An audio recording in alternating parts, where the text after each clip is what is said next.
The gnarled farmer and his plump wife, who, like personages in an old, tedious tale, offered the drenched fugitive a welcome shelter, mistook him for an eccentric camper who had got detached from his group.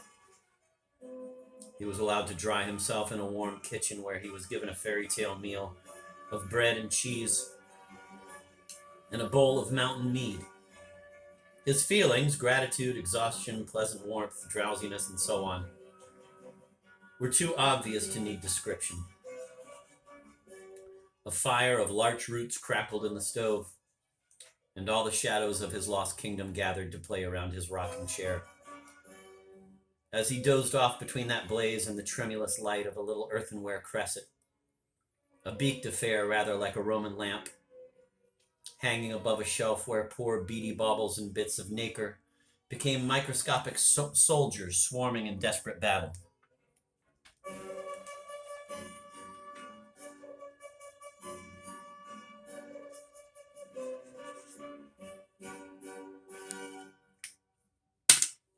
I'm going to read that again because it was so pretty. A fire of larch roots crackled in the stove.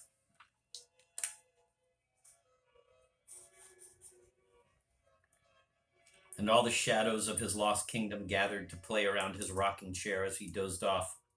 Between that blaze and the tremulous light of a little earthenware cresset, a beaked affair rather like a Roman lamp, hanging above a shelf where poor beady baubles and bits of nacre became microscopic soldiers swarming in desperate battle. He woke up with a crimp in the neck at the first full cowbell of dawn, found his host outside in a damp corner consigned to the humble needs of nature, and bade the good grunter, mountain farmer, show him the shortest way to the pass. "I'll rouse lazy Gar," said the farmer. A rude staircase led up to a loft. The farmer placed his gnarled hand on the gnarled balustrade and directed toward the upper darkness a guttural call.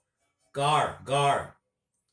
Although given to both sexes, the name is, strictly speaking, a masculine one, and the king expected to see emerge from the loft a bare-kneed mountain lad like a tawny angel. Instead, there appeared a disheveled young hussy wearing only a man's shirt that came down to her pink shins and an oversized pair of brogues.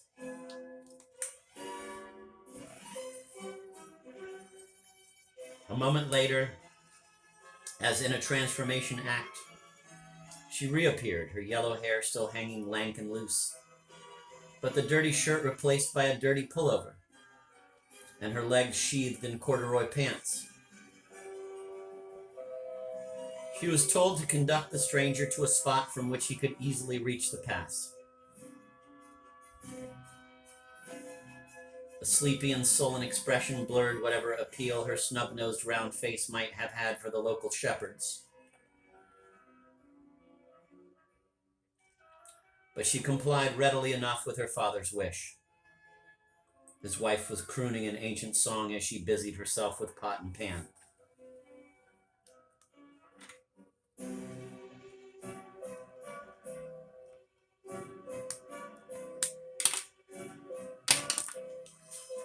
Before leaving, the king asked his host, whose name was Griff, to accept an old gold piece he chanced to have in his pocket, the only money he possessed. Griff vigorously refused and, still remonstrating, started the laborious business of unlocking and unbolting 2 or 3 heavy doors. The king glanced at the old woman, received a wink of approval, and put the muted ducat on the mantelpiece, next to a violet seashell against which was propped a color print representing an elegant guardsman with his bare-shouldered wife, Carl the Beloved, as he was 20-odd years before, and his young queen, an angry young virgin with coal-black hair and ice-blue eyes. The stars had just faded. He followed the girl and a happy sheepdog up the overgrown trail that glistened with the ruby dew and the theatrical light of an alpine dawn. The very air seemed tinted and glazed. A sepulchral chill emanated from the sheer cliff along which the trail ascended. but on the opposite precipitous side, here and there between the tops of fir trees growing below, gossamer gleams of sunlight were beginning to weave patterns of warmth. At the next turning, this warmth enveloped the fugitive, and a black butterfly came dancing down a pebbly rake.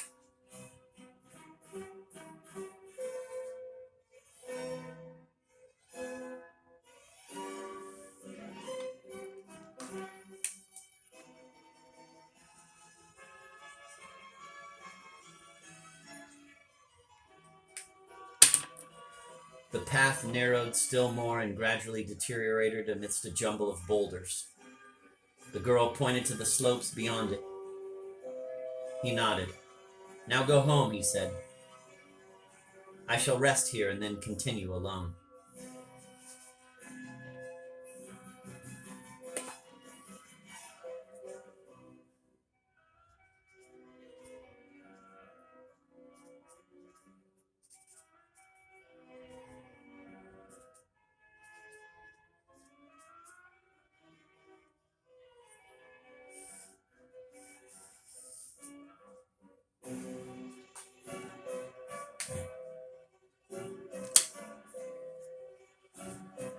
He sank down on the grass near a patch of matted elfin wood and inhaled the bright air. The panting dog lay down at his feet. Gar smiled for the first time. Zemblin mountain girls are, as a rule, mere mechanisms of haphazard lust, and Gar was no exception.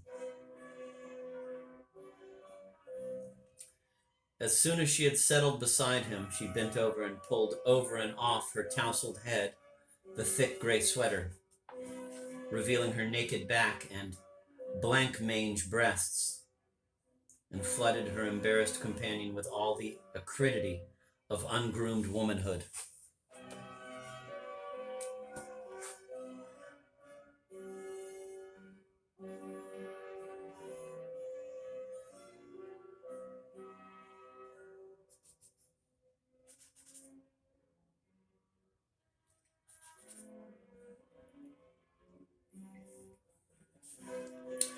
She was about to proceed with her stripping, but he stopped her with a gesture and got up.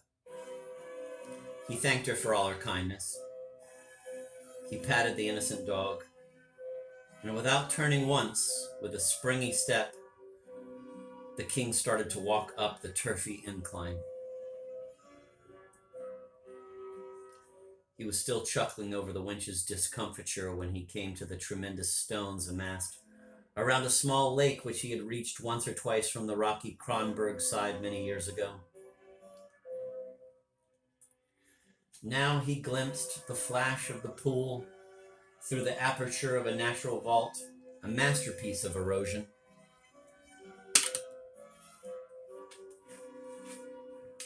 The vault was low, and he bent his head to step down toward the water.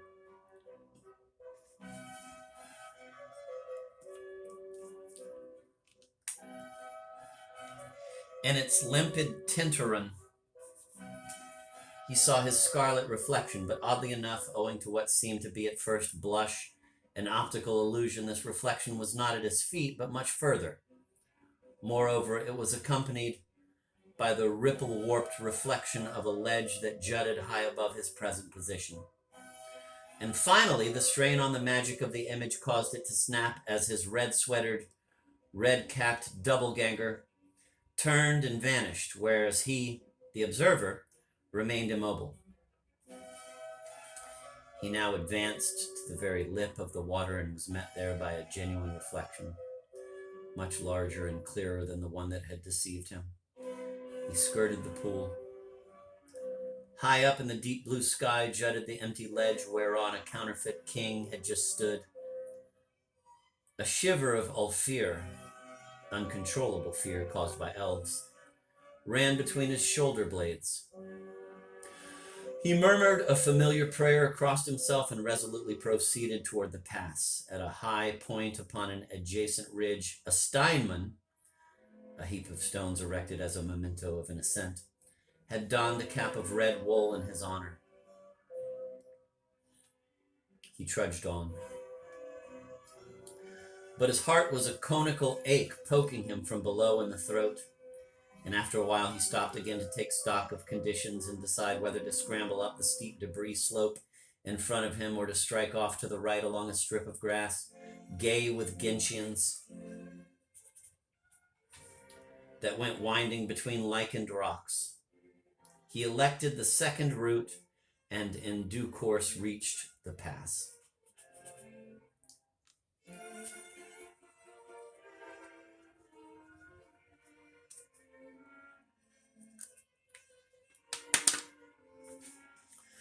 Great fallen crags diversified the wayside.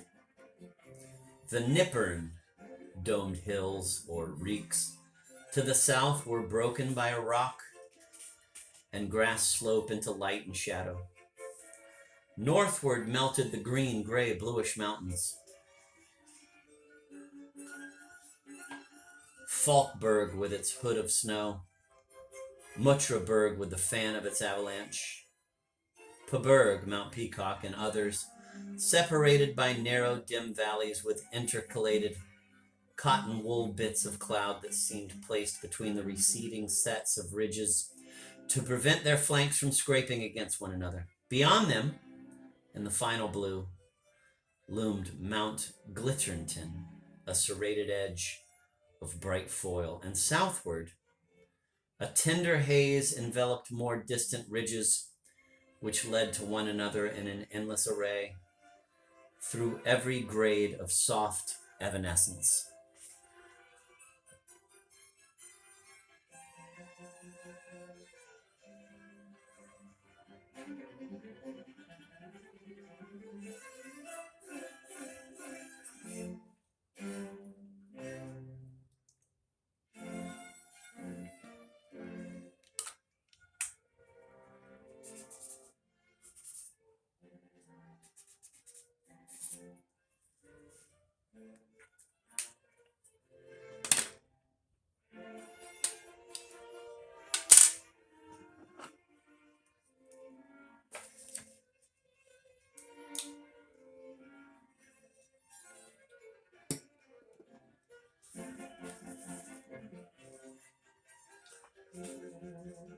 The pass had been reached, granite and gravity had been overcome.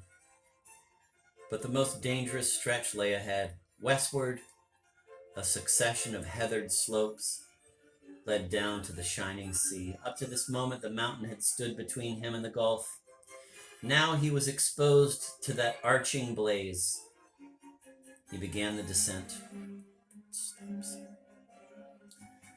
3 hours later, he trod level ground. 2 old women working in an orchard unbent in slow motion and stared after him. He had passed the pine groves of Boscobel and was approaching the quay of Blawick when a black police car turned out of a transverse road and pulled up next to him. "The joke has gone too far," said the driver. 100 clowns are packed in Anhava jail, and the ex-king should be among them. Our local prison is much too small for more kings. The next masquerader will be shot at sight. What's your real name, Charlie? I'm British. I'm a tourist, said the king. Well, anyway, take off that red fufa and the cap. Give them here. He tossed the things in the back of the car and drove off. The king walked on, the top of his blue pajamas tucked into his skiing pants. Might easily pass for a fancy shirt. There was a pebble in his left shoe, but he was too fagged out to do anything about it. He recognized the seashore restaurant where many years earlier he had lunched incognito with 2 very amusing sailors.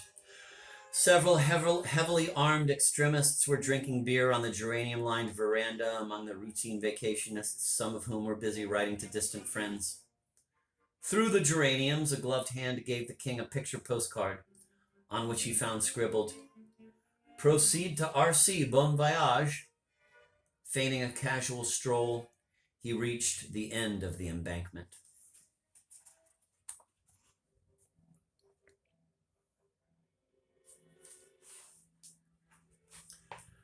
It was a lovely, breezy afternoon with a western horizon like a luminous vacuum that sucked in one's eager heart. The king, now at the most critical point of his journey, looked about him, scrutinizing the few promenaders and trying to decide which of them might be police agents in disguise, ready to pounce upon him as soon as he vaulted the parapet and made for the Rippleson Caves. Only a single sail dyed a royal red, marred with some human interest the marine expanse. Nitra and Indra, meaning inner and outer. Two black islets that seemed to address each other in cloaked parley, were being photographed from the parapet by a Russian tourist, thick-set, mini-chinned, with a general's fleshy nape. His faded wife, wrapped up floatingly in a flowery écharpe, remarked in sing-song Moscovan, quote, "Every time I see that kind of frightful disfigurement, I can't help thinking of Nina's boy. War is an awful thing," end of quote. Quote, "War?" end of quote, queried her consort. Quote, "That must have been the explosion at the glass works in 1951, not war," end of quote. They slowly walked past the king in the direction he had come from. On a sidewalk bench facing the sea, a man with his crutches beside him was reading the Anhava Post, which featured on the first page Odon in an extremist uniform and Odon in the part of the merman. Incredible as it may seem, the palace guard had never realized that identity before. Now a goodly sum was offered for his capture. Rhythmically, the waves lapped the shingle.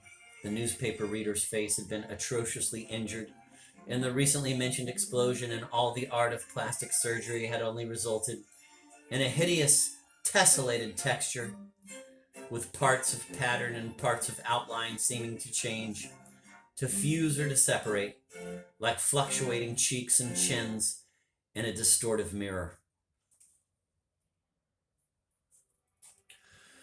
The short stretch of beach between the restaurant at the beginning of the promenade and the granite rocks at its end was almost empty. Far to the left, 3 fishermen were loading a rowboat with kelp-brown nets. And directly under the sidewalk, an elderly woman wearing a polka-dotted dress and having for headgear a cocked newspaper, ex-king scene, sat knitting on the shingle with her back to the street. Her bandaged legs were stretched out on the sand. On one side of her lay a pair of carpet slippers, and on the other a ball of red wool, the leading filament of which she would tug at every now and then with the immemorial elbow jerk of a Zemblin knitter, to give a turn to her yarn clue and slacken the thread. Finally, on the sidewalk, a little girl in a ballooning skirt was clumsily but energetically clattering about on roller skates. Could a dwarf in the police force pose as a pigtailed child?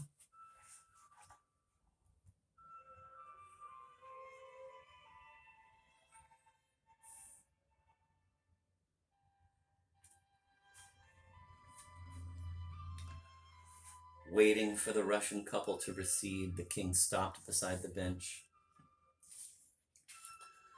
The mosaic-faced man folded his newspaper, and 1 second before he spoke, in the neutral interval between smoke puff and detonation, the king knew it was Odin.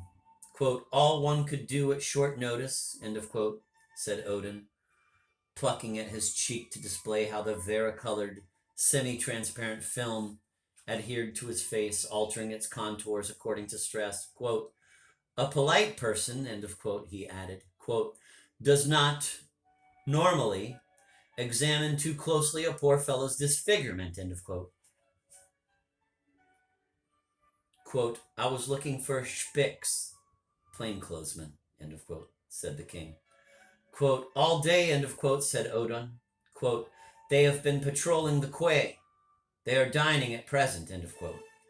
Quote, "I'm thirsty and hungry," end of quote, said the king. Quote, "There's some stuff in the boat. Let those Russians vanish. The child we can ignore," end of quote. Quote, "What about the woman on the beach?" end of quote. Quote, "That's young Baron Mandeville, chap who had that duel last year. Let's go now," end of quote. Quote, couldn't we take him too? End of quote. Quote, wouldn't come. Got a wife and a baby. Come on, Charlie, come on, Your Majesty. End of quote. Quote, he was my throne page on coronation day. End of quote. Thus chatting, they reached the Rippleson Caves. I trust the reader has enjoyed this note. Line 162, with his pure tongue, etc. This is a singularly roundabout way of describing a country girl's shy kiss. But the whole passage is very Baroque. My own boyhood was too happy and healthy to contain anything remotely like the fainting fits experienced by Shade. It must have been with him a mild form of epilepsy, a derailment of the nerves at the same spot on the same curve of the tracks every day for several weeks, until nature repaired the damage. Who can forget the good-natured faces, glossy with sweat, of copper-chested railway workers leaning upon their spades and following with their eyes the windows of the great express cautiously gliding by? Line 167, there was a time, etc. The poet began Canto 2 on his 14th card on July 5th, his 60th birthday. See note to line 181. Today. My slip changed to 61st. Line 169, survival after death. See note to line 549.